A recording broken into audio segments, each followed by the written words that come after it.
Hola, hola, buenas tardes, ¿me escuchan?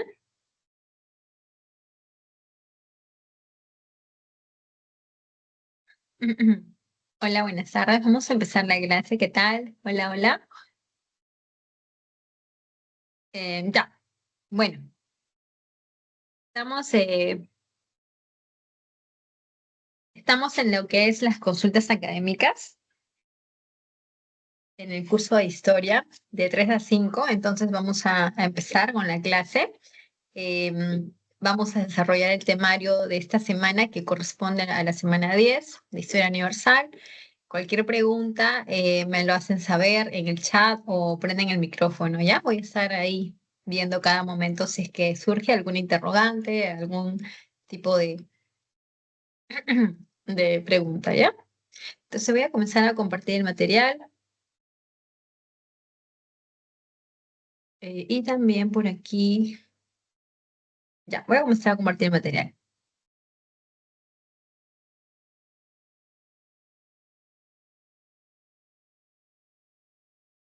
Listo, entonces como decía, hoy trabajamos la semana 10 que corresponde a Historia Universal, desde la Ilustración hasta la Restauración. ¿Bien? Bien, vamos a comenzar a hablar de la Ilustración. Recuerden que ya con la Ilustración en adelante, ya estamos dentro de un proceso pues diferente, ¿no? Bueno, más que proceso, lo que se conoce como una nueva etapa, un nuevo pues momento de la historia que correspondería a la edad contemporánea. ¿Ya? Entonces, de aquí en adelante, ya lo que estamos hablando, estudiando, corresponde a la llamada edad contemporánea, que de manera oficial, comienza en 1789 con la Revolución Francesa, pero pues la ilustración está en ese mismo momento, ¿no? La ilustración es como la parte ideológica de todo un conjunto de movimientos, procesos que van a darse en el mundo, en Europa y aquí en América también, ¿ya? Entonces, estamos ya dentro de la edad contemporánea y vamos a comenzar con la ilustración. A ver. Para poder entender la ilustración, es súper necesario que nosotros tengamos muy claro lo que fue, qué fue lo anterior, ¿no? O sea, qué estaba pasando en Europa para que surjan estas ideas, porque todo tiene causas, ¿no? O sea, que hayan aparecido estas ideas de que la razón y el pensamiento crítico, eso tiene un porqué, ¿sí? Entonces, para entender ese porqué, porque nosotros vamos a usar este concepto que nos lleva a lo que es el antiguo régimen. ¿Ya? Yo lo voy a poner por aquí, ya que pues son datos que quiero poner, ¿ya? El antiguo régimen lo vamos a definir como un sistema que predominó en Europa y también sus colonias. Recuerden que todo lo que pasa en Europa también se traslada a las colonias. Y en este caso estamos hablando de las colonias americanas, ¿sí? Entonces es un sistema que predominó en Europa y sus colonias durante los siglos XVI, 17 y también 18, así. Ahora, ten en cuenta que en el siglo XVIII ese sistema se rompió, pues, ¿no? Van a haber cambios, la Revolución Francesa, entonces en el siglo XVIII ya este antiguo régimen llega a su final. El antiguo régimen en el aspecto político se va a caracterizar por el absolutismo. ¿Recuerdan esa forma de gobierno en donde todito el poder, todo estaba en manos de un monarca, ¿no? De un rey. Entonces, la forma de gobierno que va a predominar en Europa durante el antiguo régimen es el absolutismo. En España, en Francia, en la parte de Prusia, Austria, ¿no? En muchos lugares, menos en Inglaterra.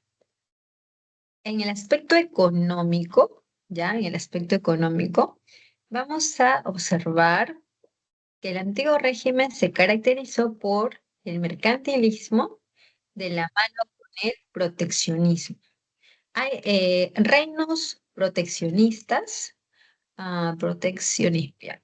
Reinos proteccionistas como el de España, como el de Francia, ¿no? Donde pues estos sistemas había pues bajo estos sistemas, ¿no? Proteccionistas, estos reinos europeos habían impulsado, ¿no? Sus medidas, obteniendo resultados en algunos casos pues mejores que otros, ¿no? En el caso de Francia, el proteccionismo impulsado desde su ministro de Hacienda, Colbert, pues le generó a Francia relativos resultados, ¿no? Ya que pues Francia con Luis XIV va a significar un reinado de prosperidad, ¿no? Y bajo un modelo pues de hacienda, sí, o sea, económico proteccionista.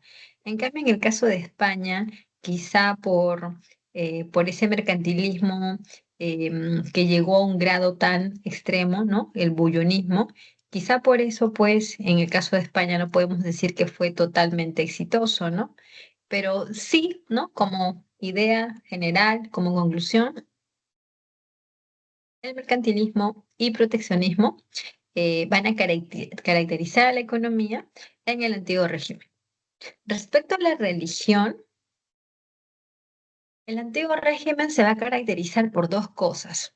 La primera es el clericalismo. ¿Qué es el clericalismo, profesora? ¿No? Esta frase, ¿qué es? Bueno, clericalismo sería todo lo relacionado con el clero, ¿no? O sea, clericalismo, clero.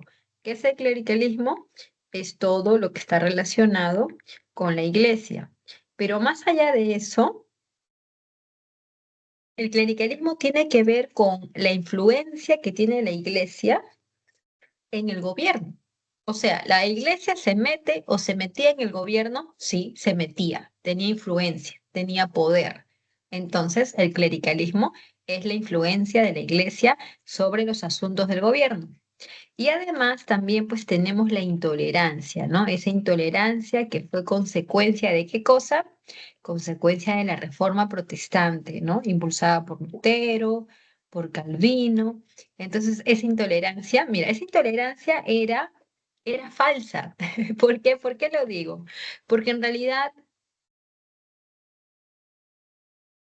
cuando perseguían a las personas, ¿no? Por su preferencia religiosa, o sea, por ejemplo, ¿no? En Inglaterra, su religión oficial era en anglicanismo.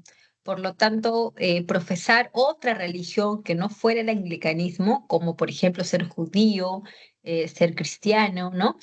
Profesar esas religiones en Inglaterra era motivo para que pues te persigan, ¿no? Ahora, al perseguirte, no están tratando de pues convertirte al idioma, ¿no? A la religión del reino. O sea, la idea, el fin, no es que tú pues dejes esa religión, ¿no? Y adoptes la oficial, no. La idea es quitarte lo que tienes, perseguirte, y el castigo no tiene que ver con algo religioso, el castigo tiene que ver con algo material, porque te quitan tus bienes, tus propiedades, tus riquezas, te dejan sin nada. Entonces, claramente se observa, ¿no? Que aquí el móvil no es la religión, sino las riquezas, los bienes, ¿ya? Entonces, esto es el antiguo régimen y solamente nos faltaría nada más que una idea más, pero esa idea, la última, la vamos a poner, esta cosa siempre me lleva a esto. Esto último, como la pirámide no lo puedo hacer bien, vamos a ponerlo por aquí. Sociedad estamental del antiguo régimen. Ahí está. Vamos a buscar una imagen. Ya, yo creo que esta está muy buena. Esta de aquí está buena, buena, buena. Vamos a poner esta. Ojalá que se copie.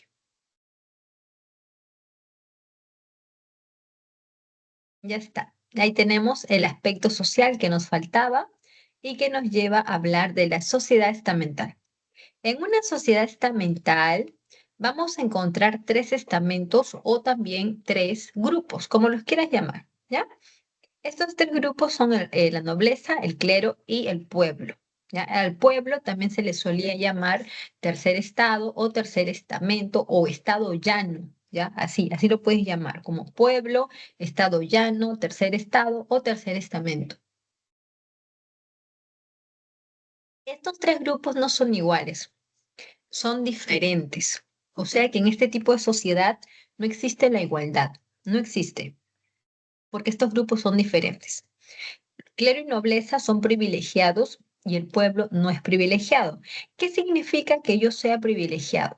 Significa que yo tengo títulos que me amparan, o sea, esos títulos de nobleza que yo he heredado de pues mi papá y su papá a la vez de su papá y, ¿no? Por una vía hereditaria, yo he obtenido este título. Por ejemplo, pues duque o marqués, conde, de repente soy un príncipe, ¿no? Y si no lo obtuve pues por nacimiento, de repente lo obtuve por matrimonio, porque también hay nobleza por matrimonio y también por nacimiento. El punto es que yo tengo esos títulos, ¿no? Que me dan este estatus y además yo tengo propiedades. Tengo castillos, tengo tierras. Dentro de esos castillos y tierras tengo siervos, también tengo muchas riquezas y además, pues soy una persona libre que puedo pues estar también ocupar cargos, ¿no? Dentro del reino. No pago impuestos, ya, no pago impuestos y el tratamiento que me dan a mí, ¿no? El trato que yo recibo, pues es un trato diferenciado, ¿no? Totalmente privilegiado. Casi lo mismo pasa con el clero, ¿no? El clero también tiene privilegios, no paga impuestos, tiene muchas riquezas, viven pues en sus, ¿no? En sus monasterios o, o sus conventos, pero pues con abundancia. El clero y nobleza tienen privilegios y el pueblo no tiene privilegios.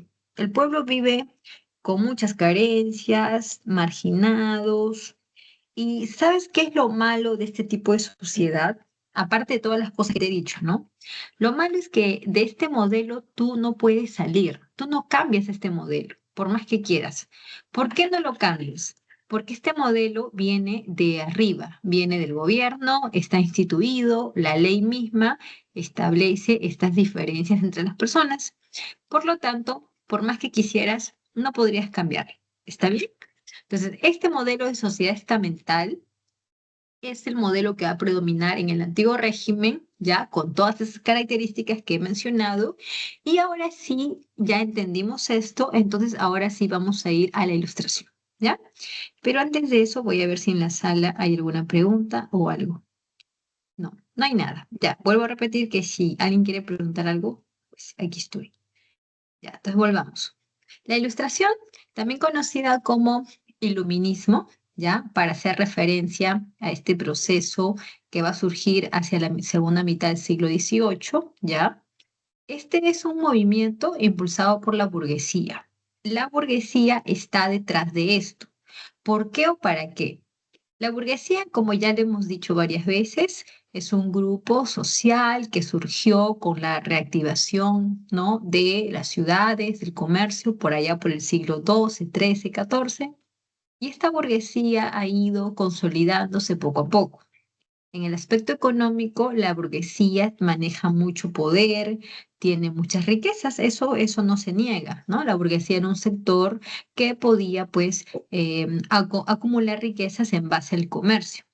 Pero esta burguesía está dentro del pueblo y como hemos visto en la pirámide, estar dentro del pueblo es estar en un grupo no privilegiado, con muchas limitaciones y sin libertad y mucho menos igualdad, ¿no? Porque no hay igualdad y tú estás en el grupo de los que no tienen privilegios.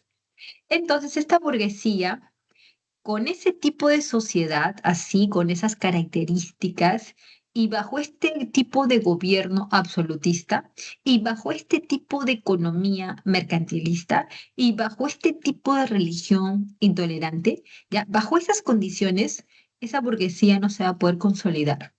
La burguesía va a seguir ahí en el grupo inferior, no privilegiado. Entonces la burguesía quiere romper con eso, ¿no? quiere acabar con eso. Y para ello, la burguesía va a buscar cambios, ¿no? Va a buscar hacer reformas, ¿ya? Pero al hacer los cambios y las reformas, yo primero tengo que demostrar que esas cosas, ¿no? Esa sociedad, esa economía, esa política y esa religión tienen defectos, están mal. Yo tengo que demostrar y eso. Si yo no demuestro eso, no lo voy a poder cambiar. Mira, escucha este ejemplo. Si tú tuvieras una prenda de vestir que ya esté viejita, gastada, rota, manchada, tú dirías, bueno, mi prenda de vestir ya cumplió su tiempo, ¿no? Ya cumplió su tiempo y ya está viejita y voy a cambiar, pues no, la voy a cambiar porque voy a comprar una ropa nueva. Ya está, ¿no? Totalmente se entiende. Pero si tú vieses, ¿no? Tú vieras que tu prenda de vestir está aún nueva, está limpia, bonita, no tiene nada, ¿tú la cambiarías? La respuesta es no. No la cambiarías porque no tiene sentido que la cambies. Está bien, no le pasa nada ni le falta nada. ¿Por qué la vas a cambiar? Algo que está mal, lo intentas cambiar. Algo que está bien, no tendría sentido que lo cambies. Entonces, los ilustrados, para que puedan cambiar la sociedad, la economía, la política y la religión, primero tienen que demostrar que todo eso está mal. Y para demostrar que eso está mal, hay que razonar, hay que criticar las cosas, hay que pensar. ¿Sí o no? Piensa, piensa y hay que ver dónde están los defectos, dónde están las debilidades de este régimen. ¿Ya? Y por último, ok, además de pues razonar y pensar, antes de eso está la razón. La razón te lleva a pensar críticamente y el pensamiento crítico te lleva ¿a qué cosa? A generar cambios. Entonces, ese es el camino. Por eso los ilustrados hablan tanto de la razón, hablan tanto del pensamiento crítico, hablan tanto, ¿no? Del optimismo. Por eso, pues porque ellos lo único que quieren es cambiar. ¿Sí? Ahora, los orígenes de la ilustración están en el siglo XIV y XV, cuando apareció el humanismo. Aquella vez, ¿no? El humanismo fue un movimiento basado en el hombre, ¿no? Basado en el hombre, el cual pues aperturó toda una etapa en la que el hombre se pone en el centro de todo y comienza a cuestionar, a reflexionar sobre aquello que le rodeaba. Y si a eso le sumas la lectura de los textos que fueron impresos gracias a la imprenta, como resultado vas a ver que el humanismo fue el inicio de toda esa importante etapa de descubrir el conocimiento y lo importante que es ese conocimiento. Cuando llegamos al siglo XVIII con la ilustración, básicamente la ilustración es la consolidación de ese movimiento que generó o que se inició con el humanismo.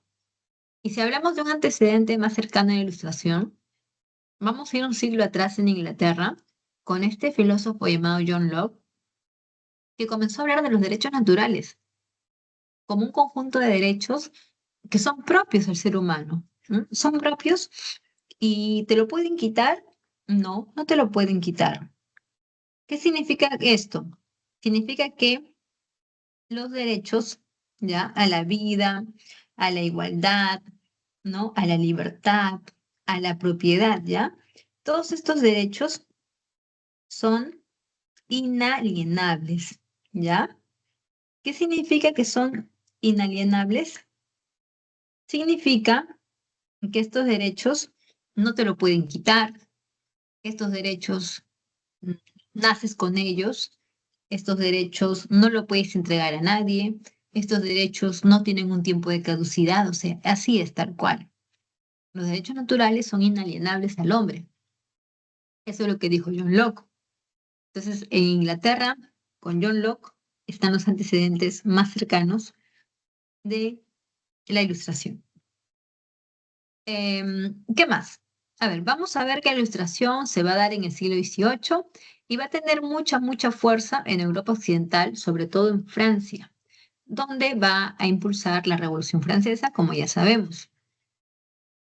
Para cuáles son las características de la Ilustración, también vamos a dividirlas, ¿no? En factores. Primera característica, que en la Ilustración prima la razón, ¿no? El uso de la razón. Ya, ahí estamos bien.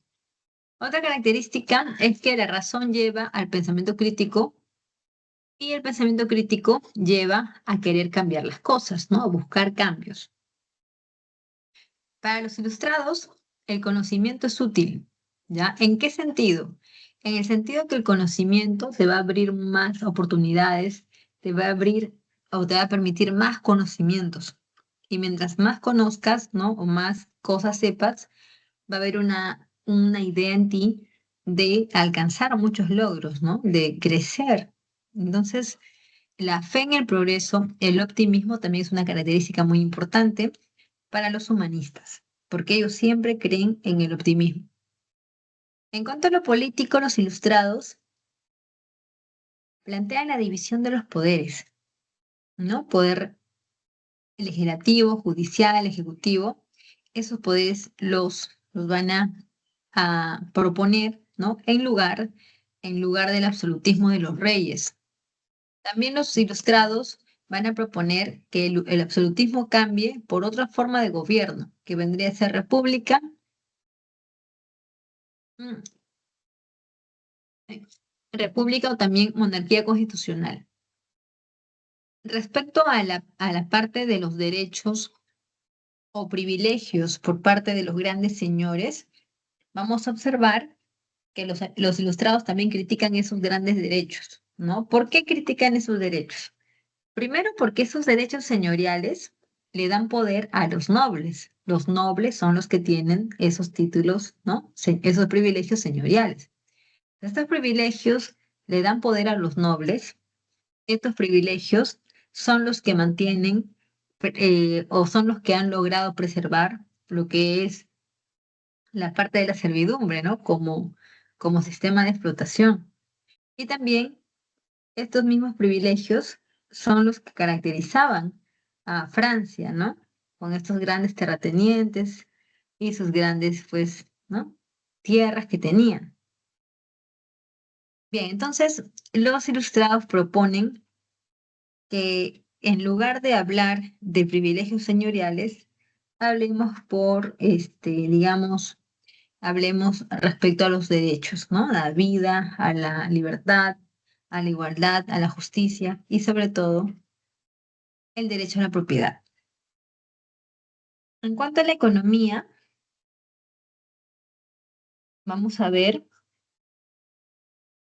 que el antiguo régimen impulsó lo que era pues el mercantilismo, ¿no? La idea de que la acumulación de riquezas, o mejor dicho, la acumulación de metales es lo que va a generar la riqueza.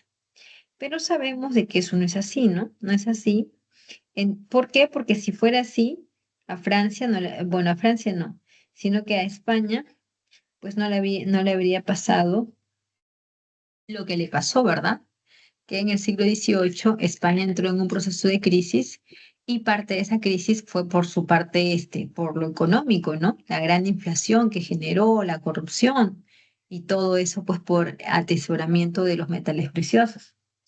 Entonces, vamos a ver que la economía del antiguo régimen va a ser criticada y en su lugar proponen el librecambismo. El librecambismo que pues está en contra del proteccionismo y también tenemos la fisiocracia. La fisiocracia también está en contra ¿no? del mercantilismo y habla de la naturaleza. Dice que la única forma de encontrar trabajo, mejor dicho, que la única forma de generar riqueza es mediante el trabajo. Y finalmente, bueno, no, en el aspecto de la religión tenemos la tolerancia religiosa. Esto es con una clara intención, ¿no? Con la intención de que ya no haya más persecuciones que te quiten tus propiedades, ¿no? Tus riquezas. Y quienes más sufrían cuando se les quitaba sus propiedades y riquezas, quienes más se veían afectados eran los burgueses, porque los burgueses eran los que tenían su pequeña casa, dinero o riquezas. El campesino, el artesano no tenía nada de eso, ¿no? Por más que fueran castigados o perseguidos, ¿qué les iban a quitar? Entonces, se va a establecer o van a proponer una tolerancia religiosa, lo mismo que un Estado laico.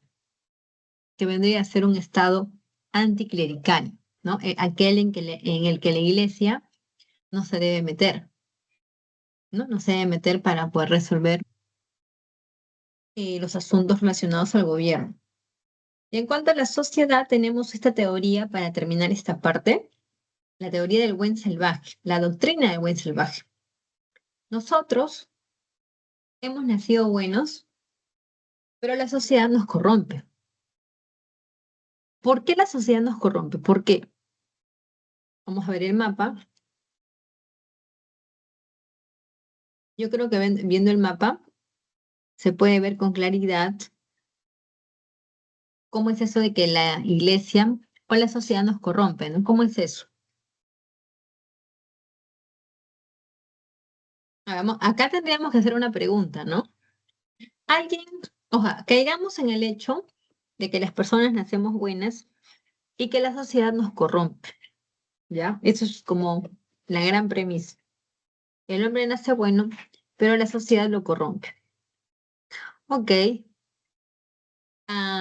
¿por qué la sociedad te corrompería? ¿Por qué una sociedad tiene que corromper a sus integrantes? ¿Por qué?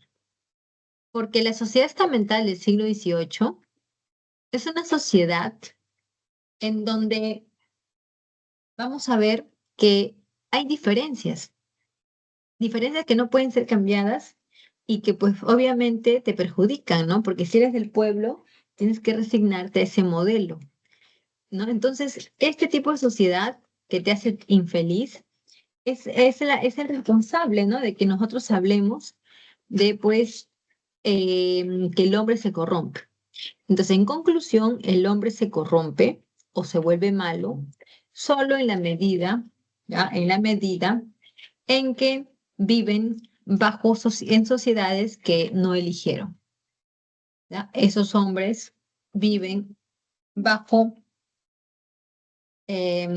sociedades que no eligieron y que además tienen pues estas características, ¿no? De grandes diferencias de estamento o de clase, también como se le suele decir.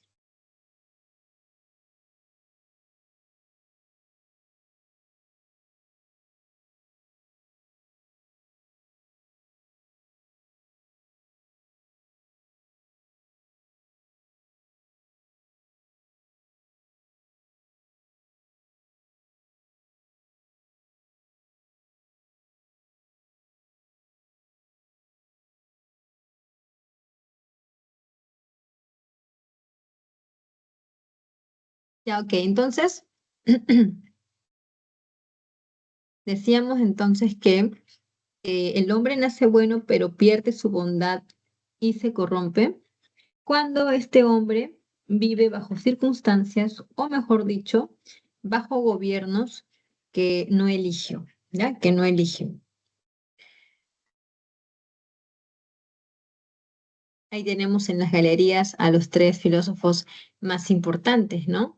Voltaire, Rousseau, Montesquieu, ¿no? Son los filósofos que más contribuyeron o aportaron con sus ideas a la Ilustración. Por ejemplo, Voltaire fue el más crítico, ¿no? El más irónico, con sus escritos, como por ejemplo Cartas a Emilio.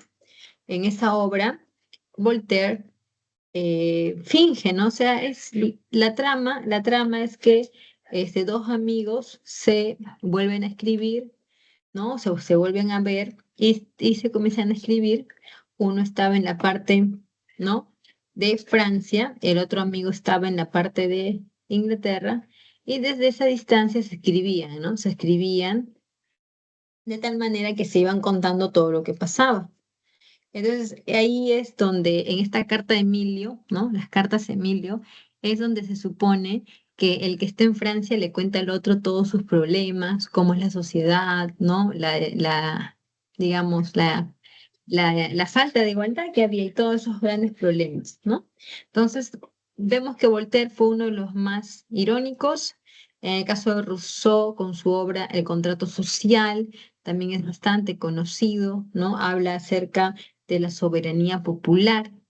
Y finalmente Montesquieu, que nos habla de esta idea en esta obra, El espíritu de las leyes, habla acerca de la división de los poderes. ¿Sí? Así que tenemos a estos filósofos. No son los únicos porque en la época habían más. Todos ellos de alguna manera colaboraron, ¿no? Todos colaboraron con el movimiento ilustrado y también colaboraron con esto. ¿Qué es esto? La enciclopedia, ¿ya? La enciclopedia. ¿Qué es la enciclopedia? La enciclopedia es un libro, un diccionario, un atlas, ¿no? Grande, grande, que circuló por Europa en el siglo XVIII y en el que participaron los personajes más importantes, ¿no? Los hombres de letras más destacados. Y fue dirigido por Diderot y de Allenby, ¿no? Ahora, la enciclopedia, además de ser pues un vehículo de difusión de ideas, ¿ya? La enciclopedia también va a traer o va a resumir todos los conocimientos que se habían logrado hasta ese momento respecto a ciencias, a letras, ¿no? A matemáticas, números, filosofía, entre otros, ¿no? Aspectos del saber, ¿ya? Bien, entonces vamos a dejar ahí la ilustración con la enciclopedia, no sin antes ver por acá si es que hay alguna pregunta. Ya parece que no.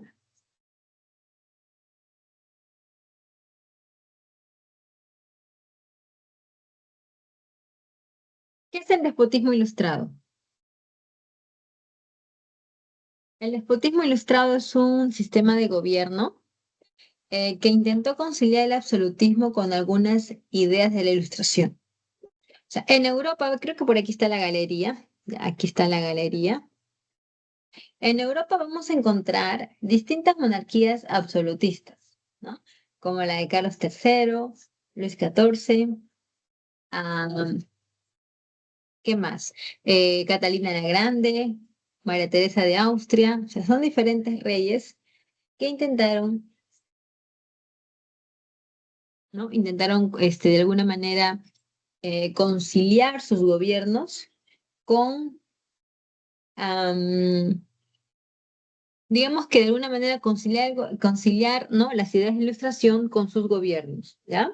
Pues ahí están estos reyes ilustrados y vamos a ver, pues, cuál fue el móvil de todo esto, ¿no? ¿Cuál fue la causa de que estos reyes aplicaran tantas reformas en beneficio de sus súbditos? Bueno, pues, vamos a ver que aquí... Ya, vamos a ver entonces que este sistema de gobierno va a conciliar las ideas de la ilustración. ¿Y para qué, verdad? ¿Para qué es que la ilustras? ¿Para qué los reyes ilustrados van a querer saber, ¿no? Conocer cuáles son las ideas de la ilustración? ¿Por qué? Pues porque los reyes de Europa quieren modernizarse, quieren ser más eficientes, quieren ser más poderosos. De alguna manera pues estos reyes están también siendo parte de la ilustración y en base a ellas van a aplicar grandes reformas. Pero el problema, ¿no? El problema es que ah, dentro de sus reinos la gente pedía muchas cosas, ¿no? Muchas demandas, pero los reyes ilustrados no van a otorgar todas las demandas, ¿no? Los reyes ilustrados van a aplicar solamente algunas de las demandas del pueblo, solamente algunas. El resto no las van a aplicar. Hay que tomar en cuenta eso, ¿ya? Ahora, ¿por qué además los reyes hacen tantas obras? Porque los reyes quieren modernizarse, quieren que sus funcionarios sean mejores, más eficientes, ¿no? Entonces quieren modernizar digamos, sus reinos, pues, ¿no? Además de modernizar sus reinos, los reyes también quieren acusar al pueblo, ¿no? Sería acusar al pueblo. Pero, ¿cómo así, verdad? Bueno, lo que pasa es que eh, los súbditos, ¿no? El pueblo o los pueblos reclamaban contra su rey, ¿sí? Entonces, em, digamos que cuando esta gente, el pueblo, reclama ante su rey, pues el rey tiene que hacer algo, ¿no? Para callarlos o para que dejen, ¿no? Esa posición. Entonces, vamos a ver que parte de la motivación de los reyes por ayudar a los reyes políticos es pues, digamos, o sea, los reyes van a querer dar a sus súbditos muchos cambios, muchas reformas, pero todos esos cambios son cambios voluntad, ¿no? Son totalmente voluntad de sus reyes, pero no son cambios que el pueblo haya solicitado, o sea, ¿no? Esas cosas no, solamente aquellas que pues, digamos, los súbditos piden, pero los reyes no lo van a entregar todo, ¿ya? No lo van a entregar, solamente un porcentaje de los que pues jalar. O más que jalar, un porcentaje, o sea, es como darle a la población, pero a ciertos sectores de la población, no a todos. ¿Cuáles son estas reformas en lo político? Reorganizar la burocracia para hacerla más eficiente, más moderna, ¿no?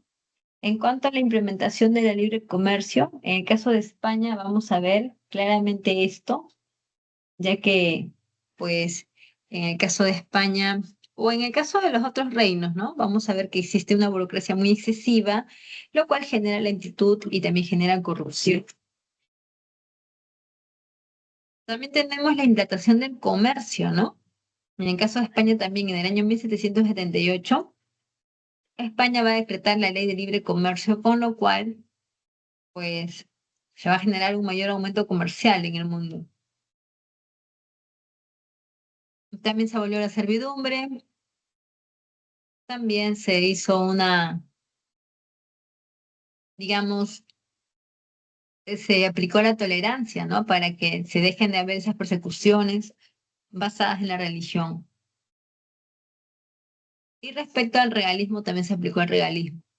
La idea de que el rey y la iglesia tienen que estar separados, ¿no? No pueden estar juntos compartiendo el poder. Muy bien, entonces esas son algunas de las reformas. Ya.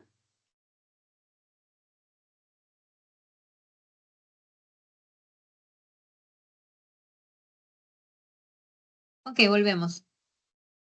Eh, a pesar que las reformas fueron buenas, no podríamos decir que contentaron a todos, ¿ya? No, o sea, básicamente más que no contentar, las reformas fueron disfrazadas.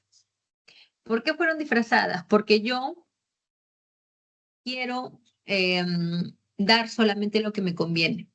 Aquello que no me conviene no lo doy. ¿Y qué es aquello que no me conviene? Pues no, o sea, lo que no me conviene es aplicar reformas de tipo, ah, se podría decir pues, son reformas, pero son autoritarias, sin preguntar al pueblo. Por eso se dice todo para el pueblo, pero sin el pueblo. Porque trataron, ¿no? De, pues, digamos, hacer todo, pero de una manera muy vertical. Desde ahí surgió la frase, todo para el pueblo, pero sin el pueblo, ¿no? Muy bien.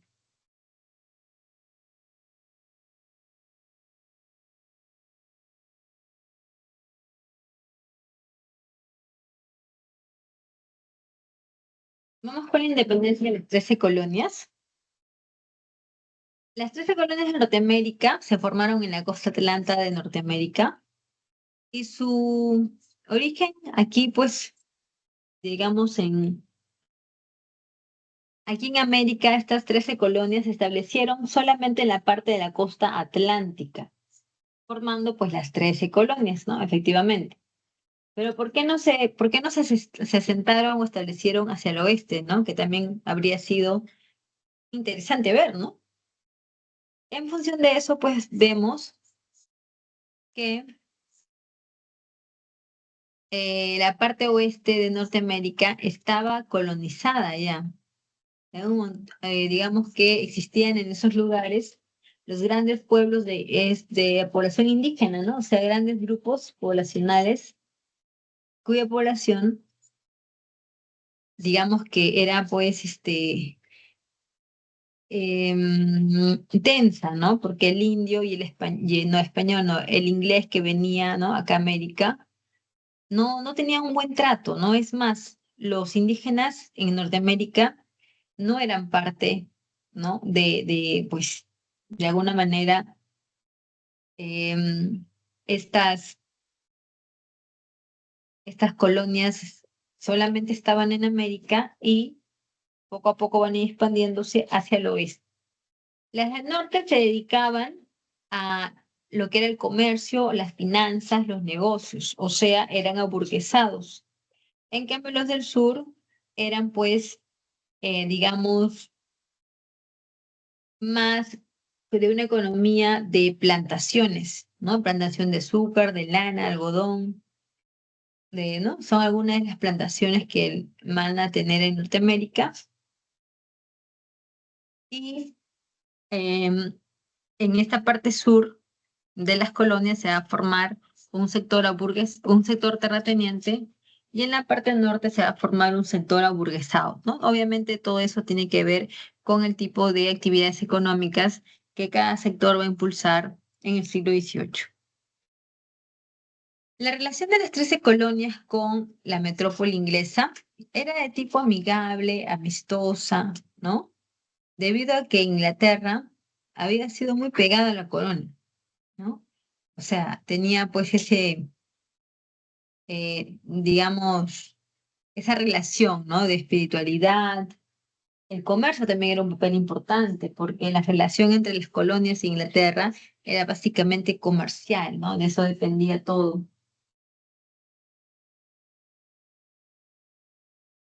¿En qué momento se rompe esa tranquilidad o se rompe esa relación que amistosa que había, ¿no?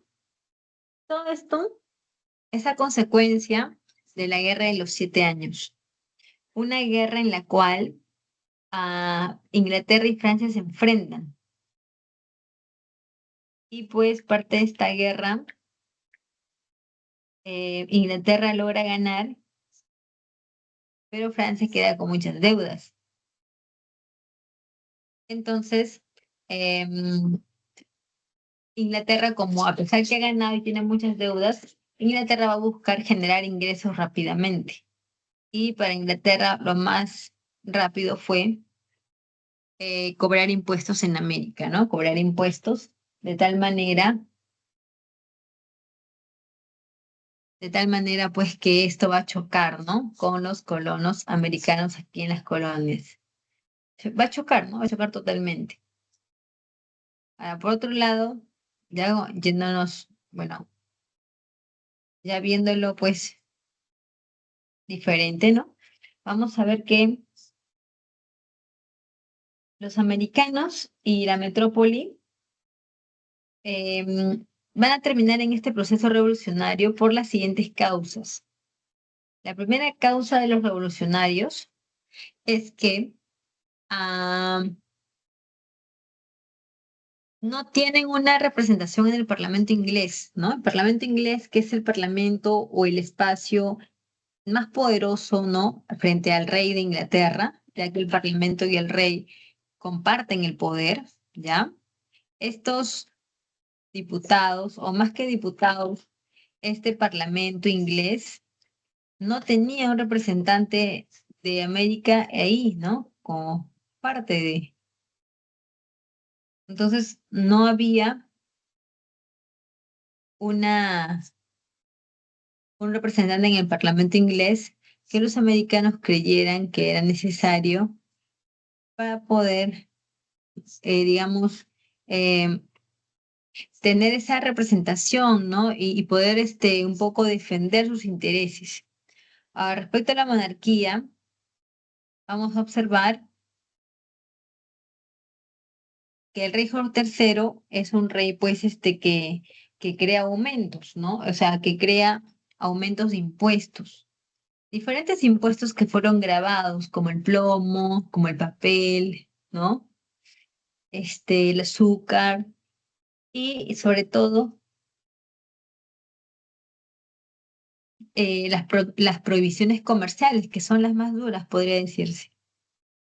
Ya, la madurez. Déjenme ver aquí.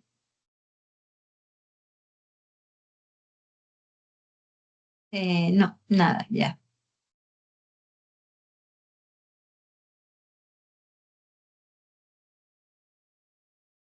Ya, entonces, estos impuestos que fueron aumentados, uno de ellos es el timbre. Un impuesto que consiste en que todo documento, toda hoja, toda carta que fuera, ¿no? Pasara por las, ¿no? Por, digamos, por ahí, todo eso tenía que mm, pagarse, pues, ¿no? O sea, em, las cartas, litigios, todo, contratos, todo tenía que haber un pago, porque eso, así es en eso trata, pues, de eso trata la, digamos, de eso trataba, ¿no? Ahora, la resolución comercial ya tiene que ver con algo diferente, porque hasta ese momento,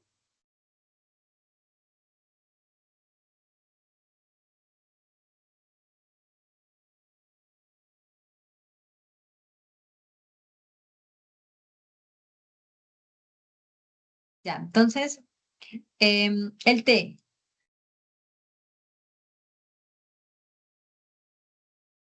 El té era una bebida que los americanos, ¿no? Los colonos americanos trajeron, pero más que por un valor de bebida como en sí, los americanos colonos lo veían como una tradición que les recordaba a su pasado inglés. Y siendo pues muy sinceros, los americanos eran de corazón inglés, porque al final de cuentas nacieron allá, todas sus cosas estaban allá, o sea, dejaron todo por venirse por una tranquilidad, ¿no? Pero en realidad se sentían identificados allá, ¿ok? Se sentían identificados con lo de allá.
Ya, entonces,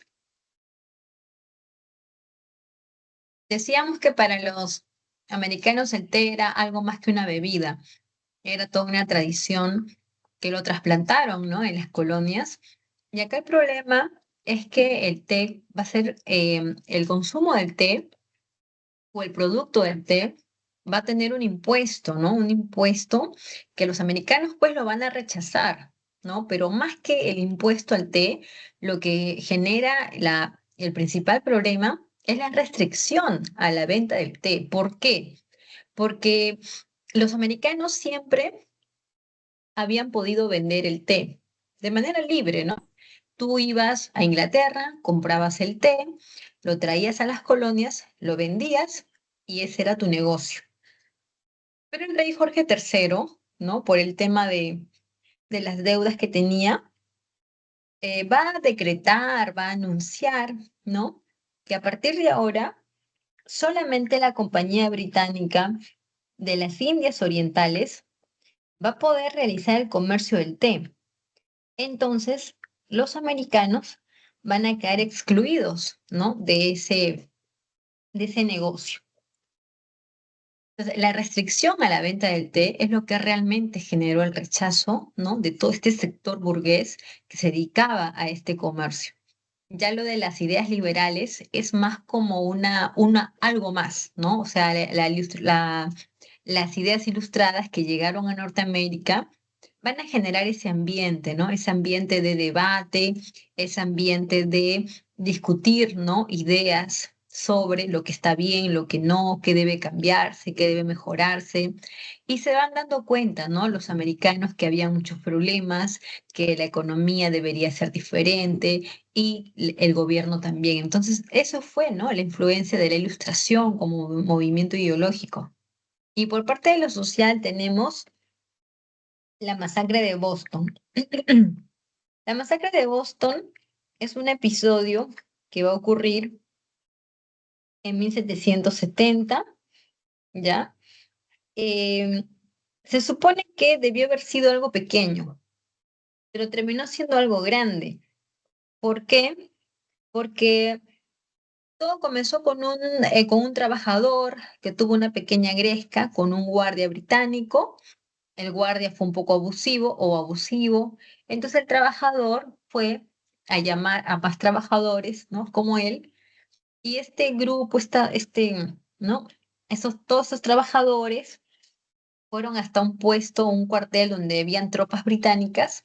Y pues estos trabajadores comenzaron a reclamar, ¿no? Entonces los soldados salieron con sus armas y comenzaron a dispararles a todo este grupo de trabajadores que estaban reclamando ahí. Entonces, esto fue visto como un abuso y sí lo es, ¿no? Lo es en la medida en que un hombre armado siempre va a ser superior a alguien que no tiene un arma, o sea, siempre va a ser superior. Y en este caso, los guardias británicos exageraron en ese tratamiento que dieron a esa población que fue, ¿no? Hasta ahí. Ahora, ¿cuál es el inicio ¿no? De esta guerra de independencia? Hagamos a ver si hay alguna. Ya.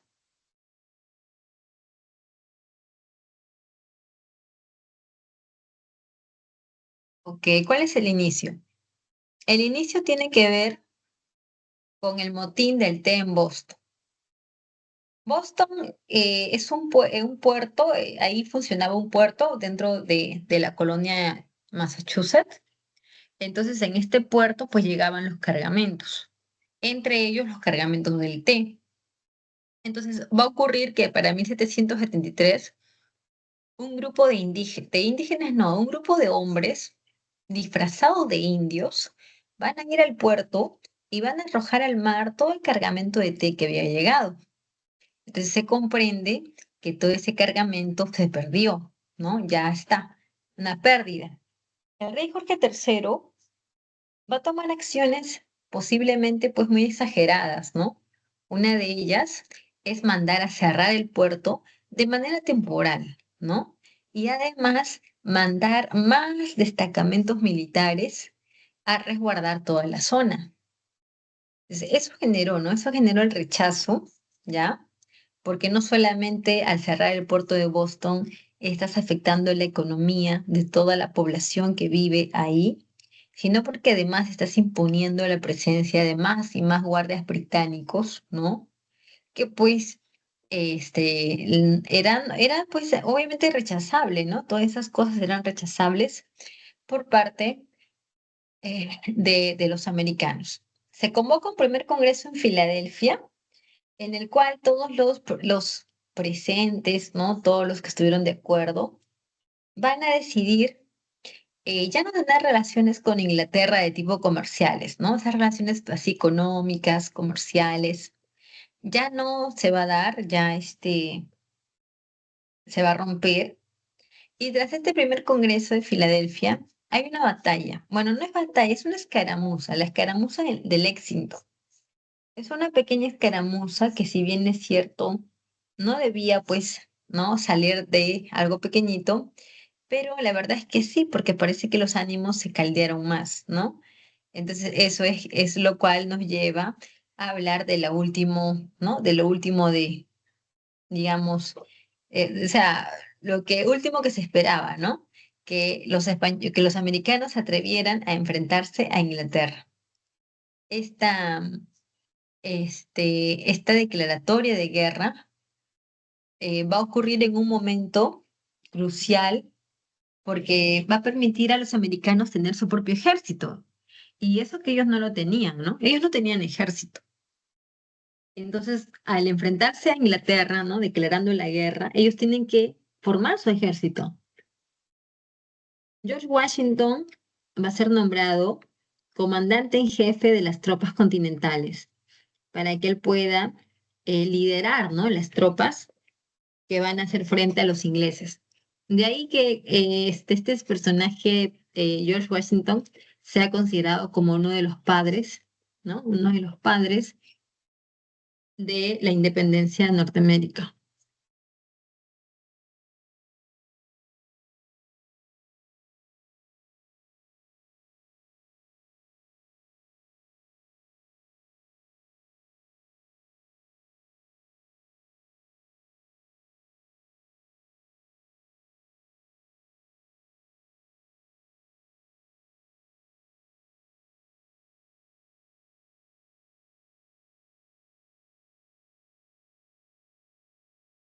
Ya, entonces, mientras George Washington se hacía cargo de reclutar las tropas para, eh, ¿no? combatir frente a los ingleses, John Adams y Benjamin Franklin se encargaron de redactar el Acta de la Independencia, la cual una vez que estuvo ya concluida, según dicen, una de las copias de eso fue entregado en los cuarteles para ser leído ante todos los soldados, de tal manera de que todos puedan saber por qué estaban luchando, ¿no? Bastante bueno, ¿no? Bastante bueno esa iniciativa, porque de esa manera se fomenta el civismo, ¿no? Se fomenta pues este ambiente de amor, ¿no? De entrega hacia tu patria, ¿no? Entonces, tenemos aquí ya la declaratoria de guerra, tenemos el acta de la independencia, pero falta algo más, falta apoyo. Sabes que una guerra no se gana sin aliados. Y en este caso, el mejor aliado de los americanos podría ser Francia. Francia, ¿por qué? Porque Francia es enemiga de Inglaterra, es su enemiga y además Francia está resentida porque hacía pues pocos años recién que Inglaterra la había derrotado en esa famosa guerra, ¿no? De los 7 años. Entonces, vamos a ver que se le pide apoyo a Francia esperando pues que apoye, ¿no? Esperando que apoye y así tener una posibilidad de derrotar a, a Inglaterra.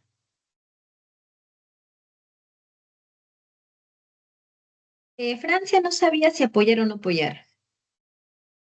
Francia quería apoyar, obviamente sí quería apoyar, porque de esa manera, si es que lograbas ganar, le estabas dando un duro golpe a tu enemigo, ¿no? Le estabas dejando en ridículo, ¿no? Una metrópoli derrotada por su colonia. ¿Dónde has visto eso, sí o no? ¿Dónde has visto que una metrópoli derrote a su colonia?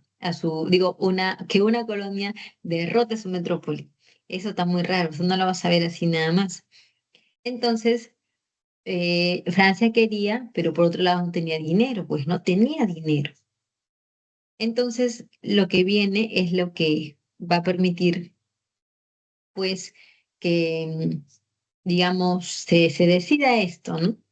Y lo que vino en las colonias americanas fue la batalla de Saratoga. Esta batalla en donde los americanos ganaron y la guerra continuó, ¿no? Pero esta vez ya con apoyo de Francia, con apoyo de España y hasta de Holanda, porque este triunfo en Saratoga hizo creer ¿no? Digamos, a los americanos que sí se podía, ¿no? Que sí se podía triunfar. Y también eso también fue un poco de lo que se trató de dar a los candidatos para que vayan a votar. O votar no, sino para que fue lo que dio, como decíamos, ese impulso para que los reinos europeos apoyaran a los americanos. Ya, eso es. ¿Qué palabras? Ya. Entonces, a ver, un ratito.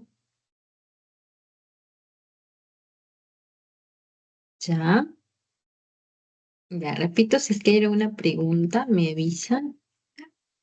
No, no veo. Vamos a ver.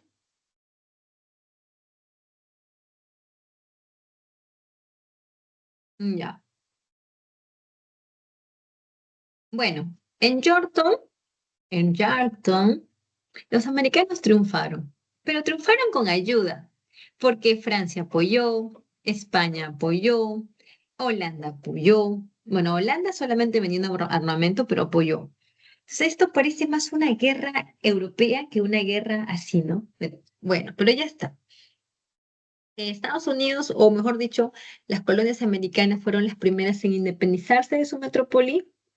Esto va a servir de inspiración para Hispanoamérica y también para la Revolución Francesa.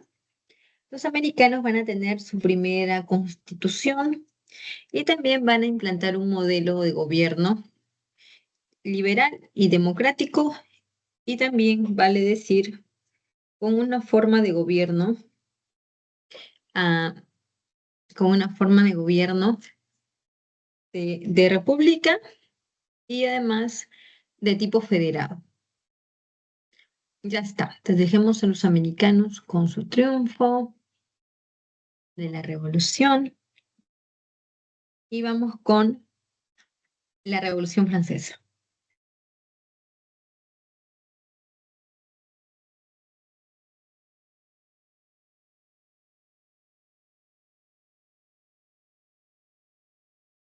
La Revolución Francesa es un momento de la historia, ¿ya? Que se caracteriza pues por ser todo un proceso combativo, en donde las ideas, ¿no? Ilustradas van a hacerse realidad, ¿no? En todo su esplendor.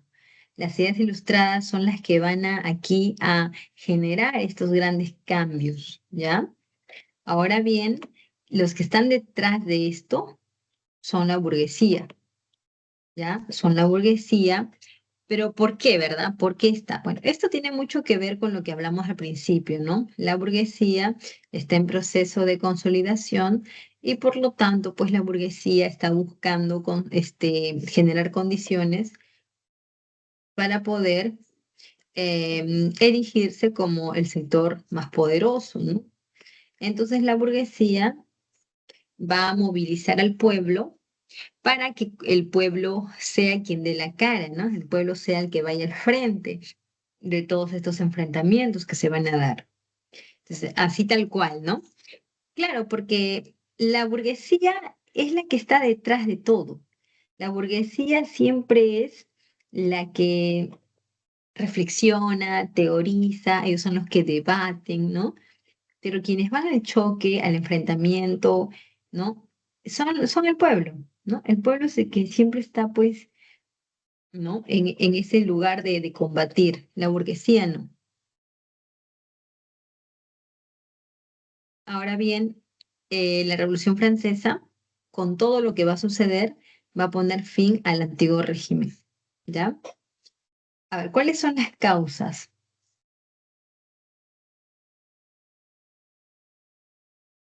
Las causas de la Revolución Francesa, la primera tiene que ver con algo de tipo ambiental, ¿ya? ¿Cómo es esto? Mira, en Europa era muy recurrente que los cultivos sufrieran pérdidas, o mejor dicho, que las tierras se secaran y que no produjeran.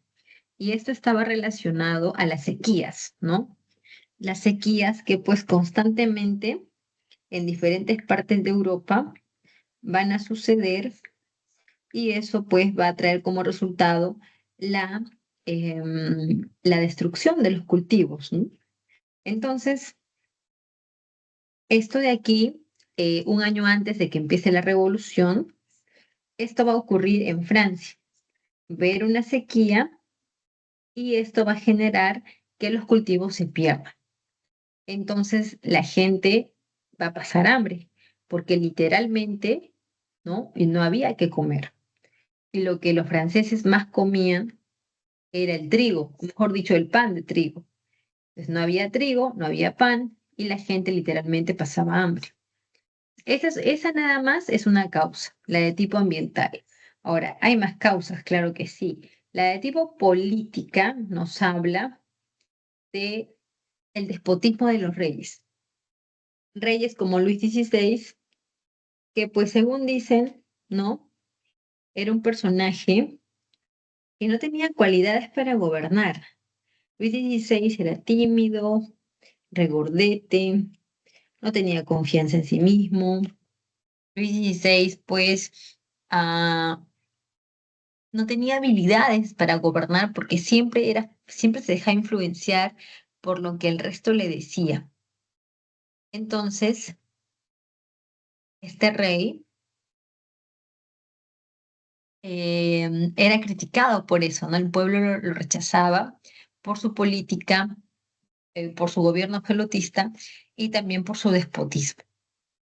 Ahora, respecto a lo económico, tenemos los gastos emprendidos o hechos por, por la reina María Antonieta. María Antonieta, pues no, de origen austriaco, que fue llevada a Francia para contraer matrimonio con el delfín, ¿no? El delfín de Francia, o sea, el heredero de la corona austriaca, de la corona francesa, pues no, el heredero de la corona francesa, el delfín, con él pues se iba a contraer matrimonio María Antonieta. Vamos a ver que el de María Antonieta generaba muchos gastos dentro de Versalles. Siempre será criticado por sus grandes banquetes, los vestidos, em, también este, apostaba dinero. Vamos a ver por aquí. Vamos a poner aquí.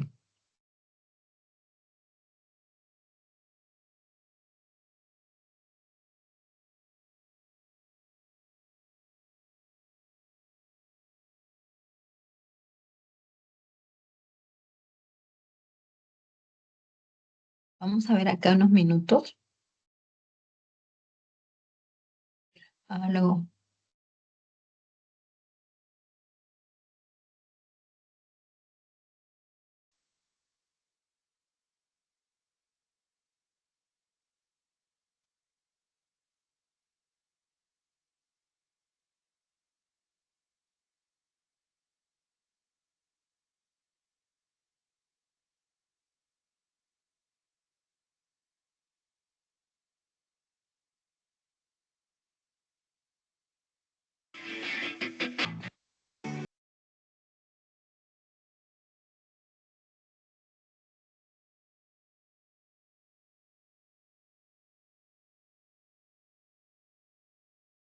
bueno, como se puede ver en el video, en Versalles la vida era muy diferente, ¿no? En el castillo de Versalles, ya que tenía pues unas ceremonias y protocolos y eventos que no ocurrían en ninguna parte y ni siquiera en alguna otra corte europea, ¿no? La corte de Versalles era conocida por sus lujos, por esa exquisitez, refinamiento y también por lo liberal que era, ¿no?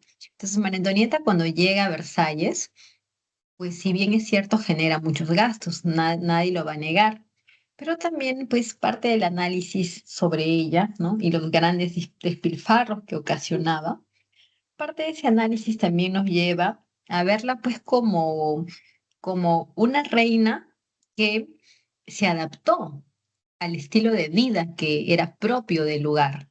O sea, no es que ella llegara a crear los protocolos y los gastos, ¿no? Sino que ella se adaptó a una corte donde ya las costumbres ya estaban dadas, ¿no? Donde las reglas ya habían sido dadas. Justamente en esa parte de la película se puede ver cómo vestirla, ¿no? Vestir a la futura reina de Francia, nada más ya era un acto de suma importancia, ¿no? Ponerle la primera prenda. La hacían las princesas, lo hacían las señoritas y damas de alcurnia, ¿no? Y la tenían ahí, pues, esperando que alguien le pusiera la prenda. Entonces, en ese pequeño detalle, ejemplo, se puede ver cómo era el estilo de vida en esa corte, donde pues obviamente se generaron tantos gastos que terminaron por agudizar más la situación de Francia, que en ese momento ya era bastante lamentable. Lamentable porque tenía un rey, digamos, con pocas habilidades para gobernar, además que era absolutista y déspota. Teníamos muchos gastos ocasionados por guerras, malas cosechas que llevó a la gente a pasar hambre, la influencia de la ilustración, ¿no? Que está ahí generando esta idea de combatir, de cambiar las cosas, y finalmente la sociedad estamental, ¿no? Vamos a ver acá esta sociedad estamental. Aquí, por ejemplo, vemos cómo esta pirámide estamental dividía la población en esos tres sectores: la nobleza, el clero y el pueblo. Nobles y clero privilegiados. Ellos no pagaban impuestos, más bien ellos cobraban impuestos. Y el pueblo sí pagaba impuestos a la nobleza, al clero y también al rey. ¿Ya? Como te dije, este tipo de modelo de sociedad no cambia. Este modelo está ahí y siempre va a estar ahí porque la misma ley o desde el mismo gobierno se había establecido este tipo de gobierno o este tipo pues de sistema, ¿no? Ahora, esto de aquí es lo que generaba un descontento en los franceses. Si hablamos de una causa que nos lleva a la revolución, esa causa estaría en esa pirámide social, ¿ya? Esa es una de sus más importantes causas, esa sociedad de tipo estamental. La monarquía es la primera etapa de la revolución en la que tenemos cuatro asambleas. La primera asamblea se llama Estados Generales. Los Estados Generales fueron una asamblea representativa en Francia. ¿Qué significa representativa? Primero significa que esa asamblea siempre se llevó a cabo, ¿no? Siempre fue convocada para poder tratar problemas que ocurrían en Francia, problemas económicos, por ejemplo. Y justamente para 1789, Francia atravesaba por su peor momento de crisis económico, porque se encontraba en bancarrota fiscal.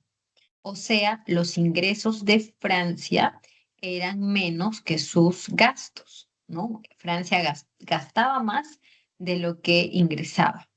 Entonces el ministro del rey le recomendó, ¿no? Que convocara a esta antigua asamblea, ¿no? Antigua asamblea. Se supone que en esta asamblea, como es representativa, tienen que participar los representantes de los tres estamentos: representantes del pueblo, representantes del clero y representantes de la nobleza. ¿Ya? Así tienen que participar. Obviamente que no va a ser en las mismas, digamos, porcentajes, porque tú sabes por aquí, a ver, observa, la nobleza era solamente el 3% de la población. El clero era el 1% o hasta menos, ¿ah? Hasta menos. Y el pueblo era pues el 95, 96% de todo. Entonces, en función de eso, los representantes a la asamblea también cambian.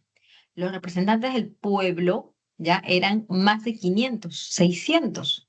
Los representantes de la nobleza eran más de 100 y los representantes del clero eran alrededor de 90, ¿ya? Para que hagamos una idea de cómo va a ser, pues, ¿no? Las sesiones que se van a realizar.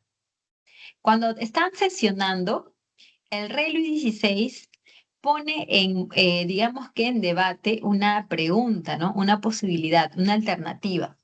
Esta alternativa dice que la nobleza y el clero paguen impuestos, ¿ya? También paguen impuestos para poder mitigar el tema, pues, ¿no? Económico de Francia.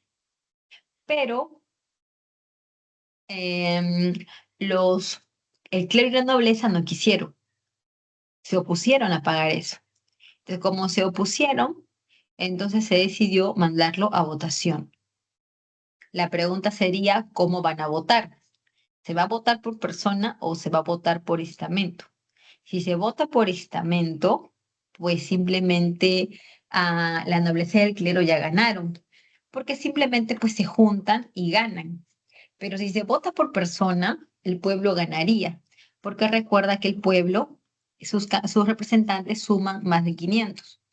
Al final no se decidió nada, ¿ya? No se decidió nada y por eso es que esta asamblea se disolvió, ¿ya? Se disolvió todo por el problema en la votación. Pasamos a la Asamblea Nacional. Em, los representantes del pueblo deciden reunirse solos, ¿no? Ya saben que el rey no los va a ayudar, ¿no? Y no pueden esperar. Se reúnen solos y cuando van al lugar donde siempre se hacían las asambleas, se dieron cuenta de que estaba cerrado. Por eso es que decidieron reunirse solos. Van a ir, ¿no? Hacia un salón que estaba abierto, conocido como el Salón del Juego de la Pelota. Ahí los representantes del pueblo, alzando la mano derecha al estilo romano, van a hacer un juramento, no separarse hasta redactar una constitución para Francia. Esa es la promesa que ellos van a hacer en este juramento en el Salón del Juego de la Pelota. ¿Ya? Miren, las cosas, pasaron los meses y las cosas no cambiaban, seguían igual, o quizás hasta peor. Por ello es que el 14 de julio de 1789, los parisinos salen a las calles con lo que tenían: picas, palas, cuchillos, ¿qué más? A ver, ¿qué más puede ser? También am, armas de fuego, ¿no? Armas de fuego que habían sido robadas, ¿ya? En la gendarmería. Quienes iban al frente de todos estos, ¿no? Asaltos, quienes iban al frente eran los sans-culottes. Los sans-culottes eran aquellos trabajadores de las zonas urbanas que pues durante la toma de la Bastilla, ellos van a lograr tener una especial digamos, participación, ¿ya? Lo mismo que cuando se va a dar lo que es el gobierno del terror. Son momentos en que estos trabajadores de las zonas urbanas, ¿no? De esas zonas, pues que eran algo particular, se podría decir, ¿no? Zonas de gente trabajadora en sí, ¿no? Pero de zonas rurales. Entonces, los sans-culottes participan, ¿ya? Y ellos eran los más combativos, pero porque iban al frente, ¿no? Al frente de todos los ataques.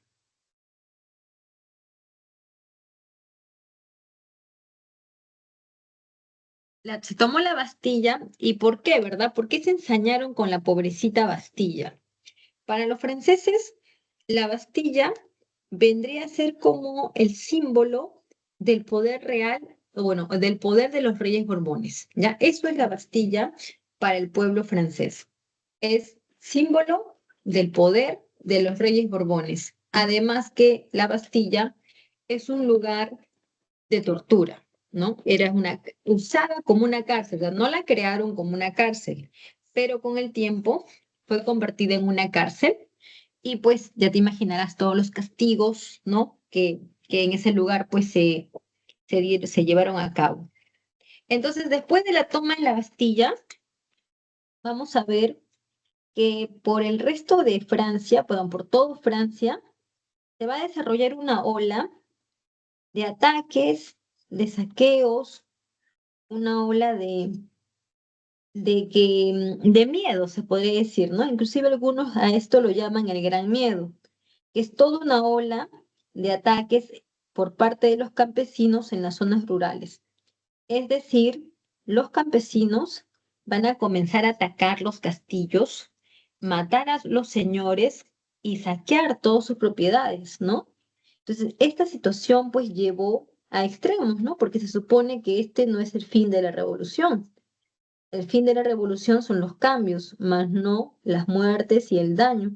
Bueno, entonces, eh, el gran miedo es una parte, ¿no? En el que se genera toda esta inseguridad, toda esta situación, ¿no? De ataques, de todo, pues, un clima, ¿no? Lamentable en Francia. Ante esto, los revolucionarios franceses deciden tomar acciones. Y una de ellas tiene que ver con la redacción o con la creación de este documento tan importante que vendría a ser como un antecedente de la Constitución. Estamos hablando de este documento que es la Declaración de los Derechos del Hombre y del Ciudadano. Es un documento que tiene un claro objetivo. El objetivo de este documento es que la gente se sienta tranquila, ¿no? O sea, de alguna manera que ellos sepan que sus reclamos ya están siendo escuchados por este documento que establece tus derechos, ¿no? Esos derechos naturales que se dijeron que la vida y la libertad y la igualdad, esos derechos van a ser cumplidos porque este documento en su primera línea dice algo muy importante. Los hombres todos nacen iguales y la ley es la misma para todos, ¿no? Son unas pequeñas frases, pero con un gran poder, porque la gente lo que pedía era justamente eso, ¿no? Era que se acabaran esos modelos donde pues habían diferencias y privilegios y derechos por una parte, pero por la otra parte no. Entonces este documento vino de alguna manera con la intención, ¿no? De calmar un poco las cosas y también pues sirvió de precedente para la Constitución. En esta etapa también vamos a ver que se va a dar la Constitución Civil del Clero. Estamos hablando de un documento elaborado por los revolucionarios, el cual tenía que ser juramentado por los integrantes de la Iglesia. Aquellos que no querrían juramentarla van a ser perseguidos, ¿ya? Van a ser perseguidos y ejecutados.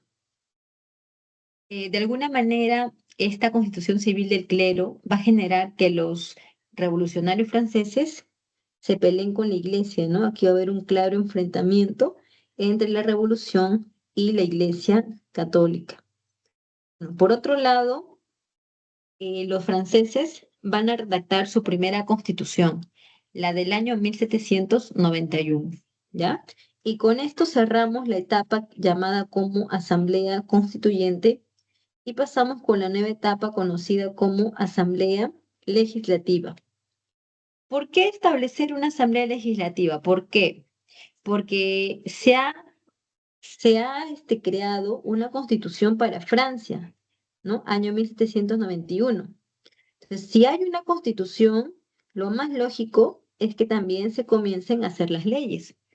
Y para hacer las leyes necesitamos un congreso, ¿no? Una asamblea que discuta las leyes. Además, esta asamblea tiene que estar integrada por diputados, ¿no? Se van a convocar a los diputados y cuando las sesiones comienzan, los diputados van a comenzar a formar facciones, a formar grupos de tipo políticos. Por una parte se forman los fuldenses, que son aquellos que no quieren cambiar al rey, ellos apoyan al rey, pero con cambios. Y por otro lado tienes a los girondinos y a los jacobinos. Los girondinos y jacobinos, ellos sí optan por una república, o sea, ya no están a favor de continuar con la monarquía, ¿no? Ellos quieren acabar con ese tipo de gobierno. Pero los girondinos son moderados y los jacobinos son radicales. ¿Por qué? ¿A qué se debe eso, verdad? Bueno, el que los girondinos sean moderados tiene que ver con su posición económica, ya que los girondinos pertenecen a la alta burguesía. Entonces, al estar en la alta burguesía, ellos son dueños de grandes negocios, grandes comercios y cualquier tipo de cosa que sea radical, como una guerra, ¿no? Los va a perjudicar, ¿no? En sus intereses, en sus negocios, inversiones, en su comercio. Mientras que los que son de la pequeña burguesía, como los jacobinos, al ser ellos pues pequeños comerciantes, con un negocio o simplemente su profesión, ellos no se van a perjudicar porque lo que tienen que perder es muy poco frente a lo que pueden ganar. Entonces ellos son radicales porque buscan el enfrentamiento mientras más rápido y directo, ¿no? Mejor, no como los jacobinos que trataban de que todo se dé pues de una manera más premeditada, ¿no? Entonces, Si bien los jacobinos y los girondinos eran, ¿no?, republicanos, vemos pues la gran diferencia, ¿no? Unos eran moderados y los otros eran más radicales. En esta etapa de la Asamblea Legislativa, Francia es invadida por una coalición, ¿no? Una alianza, ¿no? Estamos hablando de Prusia y Austria. Bueno, en Austria sabemos que iba en cualquier momento, pues era lógico que intervenga Francia, tomando en cuenta que María Antonieta era austriaca. Entonces es bastante lógico que desde Austria hayan intentado rescatarla. Pero en realidad, pues, a María Antonieta no la pudieron, o mejor dicho, el ejército austro-prusiano entró en Francia y fue derrotado. En la batalla de Valmy fue derrotado. Tras esto, chicos, los reyes, ¿no? Cuando se descubre que María Antonieta enviaba cartas, ¿no?, a Austria, ya cuando se descubre todo eso, los revolucionarios lo que van a hacer es acabar con la monarquía y establecer la república, ¿ya? Van a establecer la república y esta república va a tener tres etapas. La primera etapa es aquella conocida como la convención. La convención es como vamos a avanzar acá en los PPTs. La convención es como una asamblea, ¿ya? Una asamblea que, que está, mejor dicho, que es como una asamblea que primero va a ser gobernada por los girondinos y luego va a ser gobernada por los jacobinos, ¿ya? Ahora, en el caso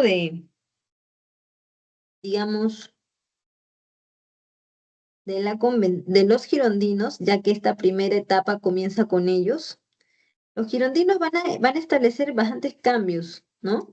Un primer cambio es que ellos van a crear su propio calendario. Ese calendario que dice brumario, fructidor, vendimiario, termidor, ¿no? Todos esos nombres de nuevos meses fueron dados por los revolucionarios girondinos en esta etapa de la convención, ¿ya? Ellos mismos también fueron los que crearon la convención. También, pues, los girondinos son los que van a establecer el sufragio, ¿no? Y por último, ellos son, pues, los que van a llevar al rey y a la reina a la guillotina. ¿Por qué los girondinos guillotinaron al rey y a la reina? Por presión de los jacobinos. Ahora, ¿por qué? ¿Qué está pasando acá?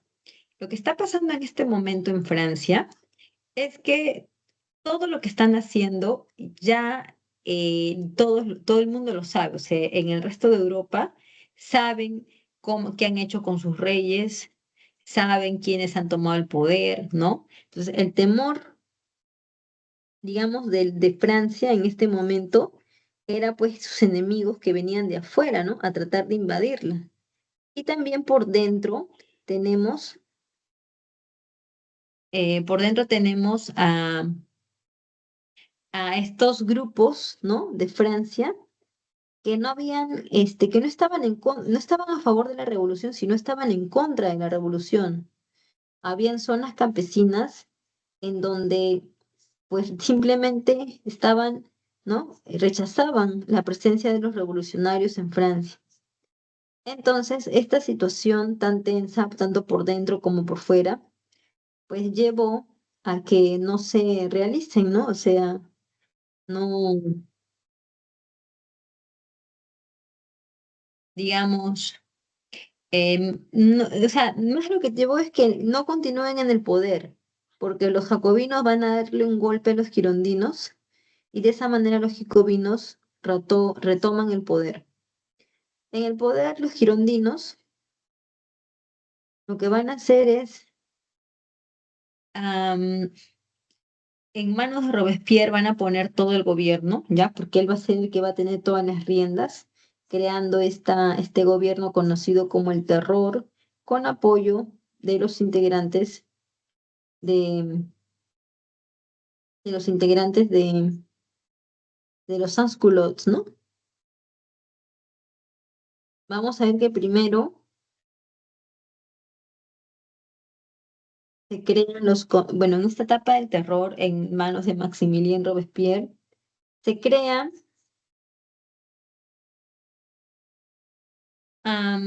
esto que se llama el gobierno del terror y a la vez también se va a crear unos comités de salud pública. Estos comités de salud pública realmente eran, pues, ¿qué decimos, no? Eran tribunales de justicia. La idea era procesar a todas las personas para ver si eran condenadas o no.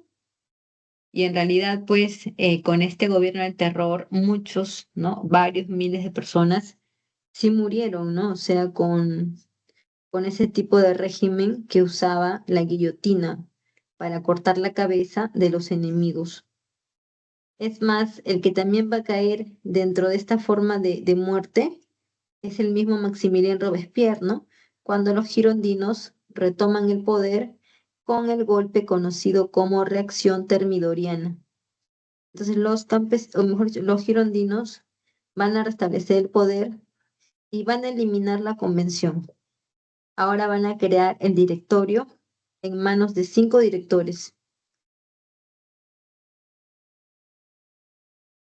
Bien, entonces, mientras al interior de Francia, estos 5 directores colocados ahí, pues trataban de defender, ¿no? El país. Por fuera, Napoleón Bonaparte había, pues, de alguna manera cobrado una gran fama o prestigio, ¿no? Dado sus dotes como militar, o sea, peleando contra los ingleses en las pirámides o peleando con los austriacos en Italia, Napoleón demostró esa valentía que se requería como buen gobernante. Entonces los girondinos le hacen una propuesta a Napoleón y le dicen lo siguiente, ¿no? Que eh, hagan una alianza, ¿no? Entre los girondinos y Napoleón, y en esa alianza Napoleón tiene que defender a los franceses de las coaliciones, ¿no? Napoleón tiene que enfrentarse a esos enemigos para acabar con esas coaliciones. Y a cambio, Napoleón iba a recibir apoyo económico y también pues apoyo político, ¿no? Napoleón pues va a tener todo en sus manos, va a tener el poder en sus manos y también el dinero que la alta burguesía le va a dar. Entonces, con esto, Napoleón, vamos a observar que Napoleón toma el poder como cónsul, porque ahora se ha establecido el consulado, donde Napoleón es uno de los cónsules, ¿no? Y pues, a pesar de que Napoleón es uno de los tres, Napoleón es el que tiene más poder de los tres, o es el único que ejecuta, ¿no? Napoleón crea el Banco de París, Napoleón construye un museo con todas las piezas que se había logrado robar de los lugares donde estuvo. Y también vamos a ver, vamos a ver que Napoleón esta etapa la termina convirtiéndose en emperador.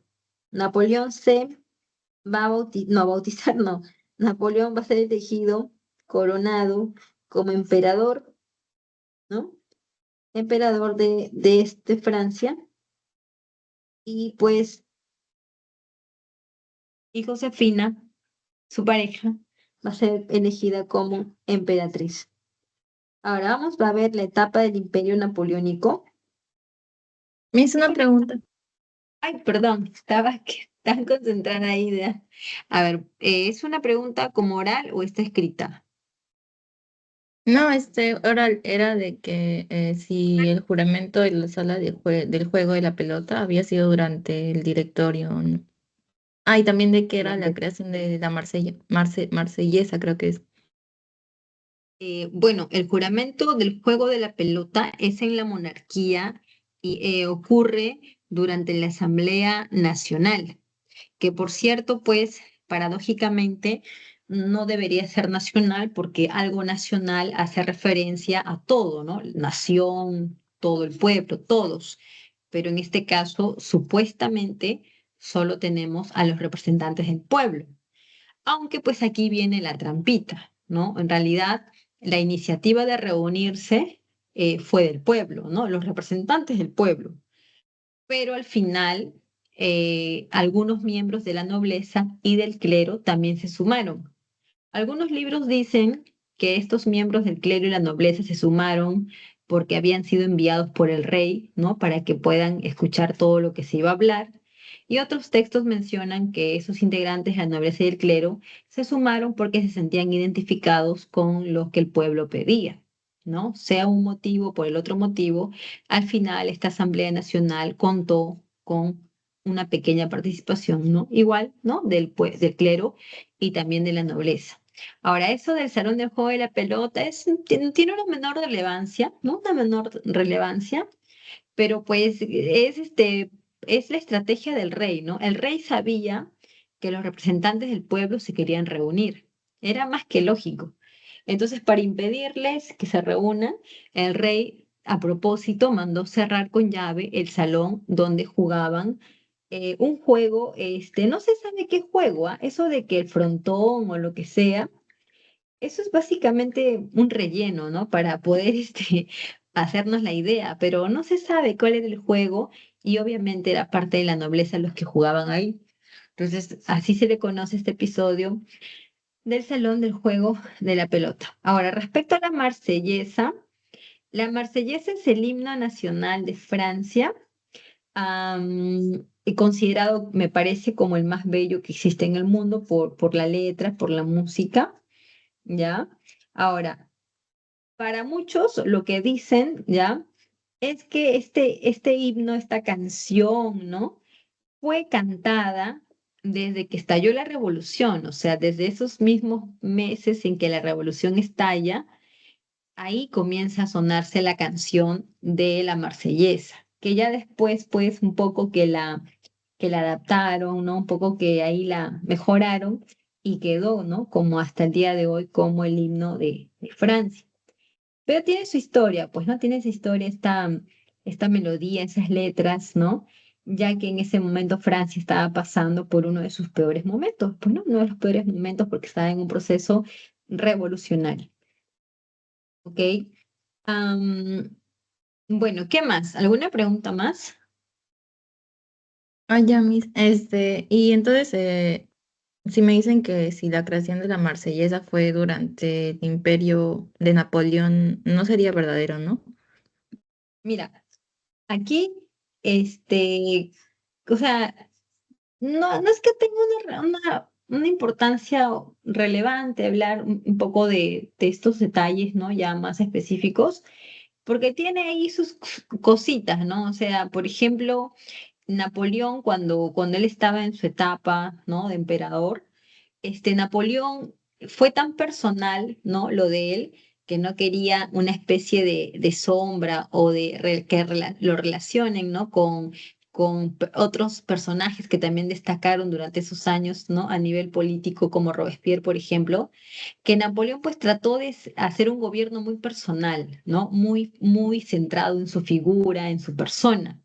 Entonces, por ejemplo, la Marsellesa, ¿no? Esta canción, estas letras, durante la etapa del Imperio, no se le escuchó, ¿no? No se sabe que Napoleón lo haya usado. Y ya después, ¿no? Los elementos de la revolución regresan, ¿no? Como por ejemplo en 1830, cuando sale la imagen de la libertad con los senos así, pues que se mostraban y mucha gente alrededor de ella, y esta imagen este, ¿no? De la revolución, de la libertad, pues, ¿no? Esta imagen, otra vez se presenta, ¿no? Y bueno, ya quedó.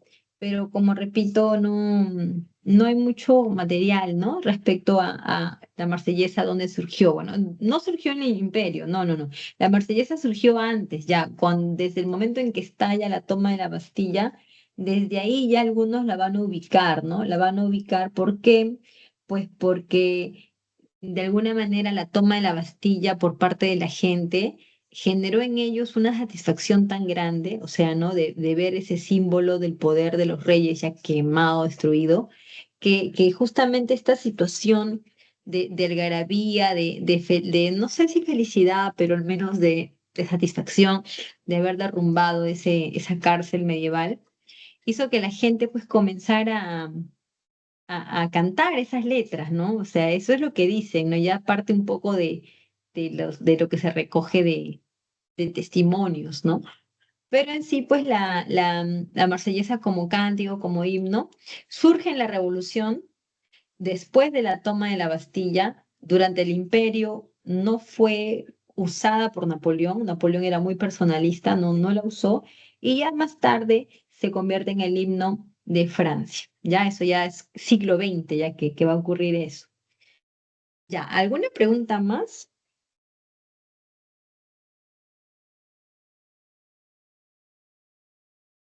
Ya, si es que no hay, voy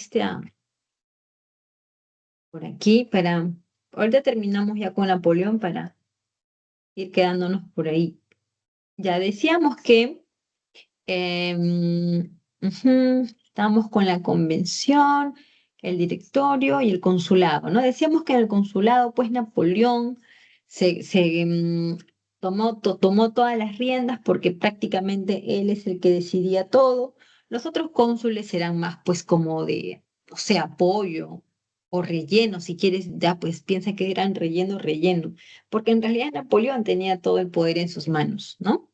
Y esta etapa termina cuando Napoleón establece el imperio. Napoleón como emperador, esta etapa es un poco larga, son más de 10 años, pues aquí pasan muchas cosas que podrían ser un capítulo solo, ¿no?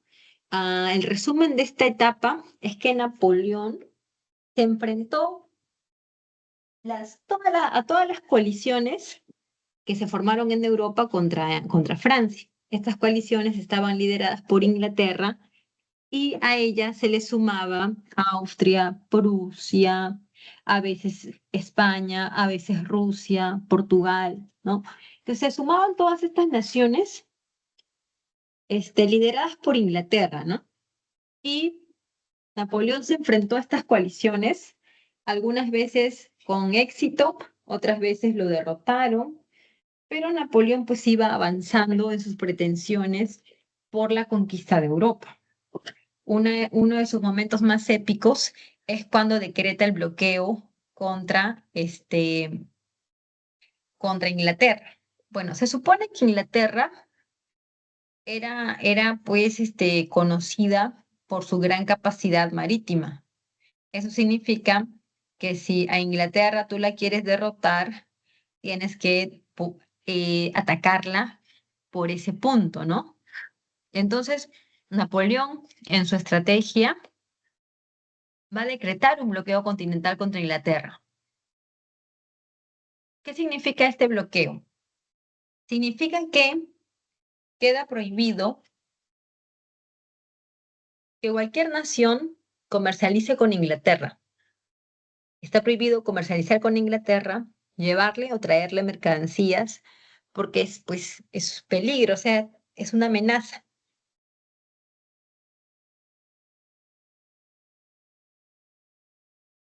A lo cual, ante este bloqueo continental, pues obviamente Inglaterra va a responder, ¿no? Inglaterra va a responder a este bloqueo continental y es ahí donde este país, Portugal, no obedece a este bloqueo continental. Portugal le sigue vendiendo mercancías a Inglaterra y es por eso que Napoleón va a intentar castigar a Portugal, ¿no? ¿Cómo la va a castigar? Invadiéndola. Pero obviamente para poder invadir Portugal tienes que pasar con tus tropas por España, porque no hay otra ruta, a menos que pues, sea por el mar y den la vuelta, pero ¿para qué, no? Si tienes ahí nada más Francia y Portugal estaban a pocos kilómetros, ¿no? Solamente tenían que tener el consentimiento de España. Entonces, Carlos IV, el rey de España, le da ese consentimiento a Napoleón, ¿no? Le permite, le dice que sí puede, pues, digamos, am, pasar con sus tropas por su territorio para poder capturar o para poder conquistar Portugal. Pero cuando Napoleón está con sus tropas dentro de España, Napoleón decide también tomar España. Y todos sabemos eso, ¿no? Ese episodio fue tan épico que dentro de España generó todo un problema, ¿ya? Generó todo un problema que hasta el pueblo se fue contra el rey para exigir que, que su hijo Fernando VII fuera quien lo relevara en el cargo.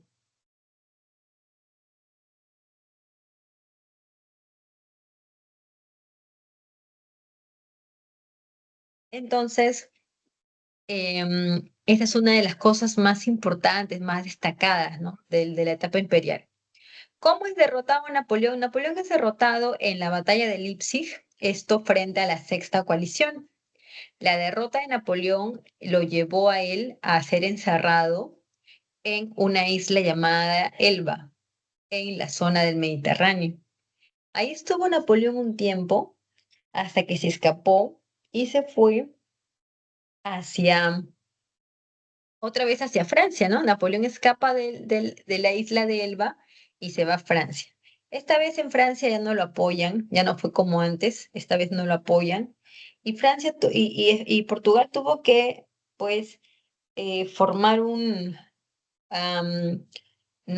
Portugal tuvo que o más que Portugal, no, sino que Napoleón, como decía, Napoleón regresa a Francia, ya no lo apoyan, Napoleón es derrotado fácilmente y es ahí donde los ingleses lo van a enviar como castigo a una isla en Santa Elena, ¿no? Una isla solitaria donde Napoleón pasará sus últimos días. Entonces, la etapa de Napoleón termina y deja consecuencias muy importantes tanto dentro como fuera de Europa, ¿no? Entre ellas, por ejemplo, que hay muchos cambios en el aspecto político, como la abolición de los absolutismos, ¿no? Como en el caso de Francia, ¿no? Que cayó el absolutismo de Luis XVI.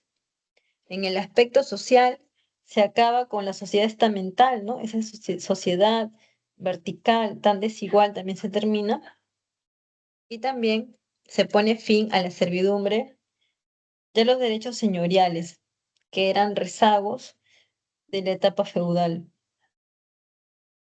Por otro lado, tenemos este proceso que es la primera revolución industrial. La primera revolución industrial es un proceso de cambios constantes, de innovaciones tecnológicas y de surgimiento de nuevas, ¿no?, fuentes de energía, como el carbón y también el vapor. Todos estos procesos de cambio se van a dar en Inglaterra. ¿Por qué en Inglaterra, verdad? ¿Y por qué no en otro lugar? Bueno, debe ser que Inglaterra reunía las condiciones para que en este lugar se pudiera dar este proceso. Una primera condición por parte de Inglaterra es que haber un aumento demográfico, ¿no? Una revolución demográfica en el que su población se va a ver duplicada y triplicada en tan pocos años. Entonces, cuando la población inglesa aumenta, esto lleva como consecuencia a que también tenga que haber más producción, ¿no?